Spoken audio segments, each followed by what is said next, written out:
അല്ലാഹു സുബ്ഹാനഹു വ തആല നിങ്ങൾക്ക് വല്ലതും തടഞ്ഞിട്ടുണ്ടെങ്കിൽ യഥാർത്ഥത്തിൽ അത് അല്ലാഹുവിൽ നിന്നുള്ള അതാ ആണ്, അല്ലാഹുവിൽ നിന്നുള്ള ദാനമാണ്.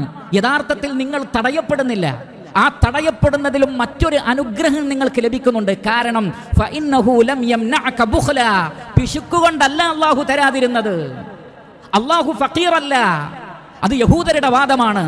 പിശുക്കുകൊണ്ടല്ല അല്ലാഹു നിങ്ങൾക്ക് നൽകാതിരുന്നത്, ദുർബലത കൊണ്ടുമല്ല. ഫഇന്നഹു മനഅക ലുത്ഫ, നിങ്ങളോടുള്ള കാരുണ്യം കൊണ്ടാണ് ചിലത് നിങ്ങൾക്ക് നൽകാതിരിക്കുന്നത്. അതിനെക്കുറിച്ചുള്ള ഉദാഹരണമായി നബി സല്ലല്ലാഹു അലൈഹി വസല്ലമ പറഞ്ഞത്, നിങ്ങളിൽ ഒരാൾ നിങ്ങളുടെ വീട്ടിലെ രോഗിക്ക് ചില ഭക്ഷണം തടയുന്നത്, ആ ഭക്ഷണം അയാൾക്ക് നൽകുന്നത് അങ്ങനെ നൽകിയാൽ നിങ്ങൾ പാവപ്പെട്ടവരായി പോകുമെന്ന് കരുതിയിട്ടാണോ? പിശുക്കുകൊണ്ടാണോ? നിങ്ങളോട് കാരുണ്യമില്ലാഞ്ഞിട്ടാണോ? അല്ല.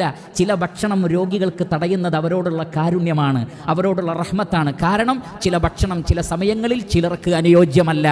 എന്നതുപോലെ അള്ളാഹുവിൻ്റെ ചില അനുഗ്രഹങ്ങൾ റഹ്മാനായ റബ്ബ് തടയുന്നുണ്ടെങ്കിൽ ആ അനുഗ്രഹങ്ങൾ ഇന്നാലിന്ന അടിമക്ക് ഇന്നാലിന്ന സമയത്ത് അനുയോജ്യമല്ല എന്ന് റബ്ബിനറിയാം. കാരണം അള്ളാഹു ലത്തീഫാണ്, നിഗൂഢമായ രഹസ്യങ്ങൾ ഉള്ളവനാണ്, രഹസ്യങ്ങൾ അറിയുന്നവനാണ്. അതോടൊപ്പം സൃഷ്ടികളോട് ദയാവായ്പുള്ളവനാണ്.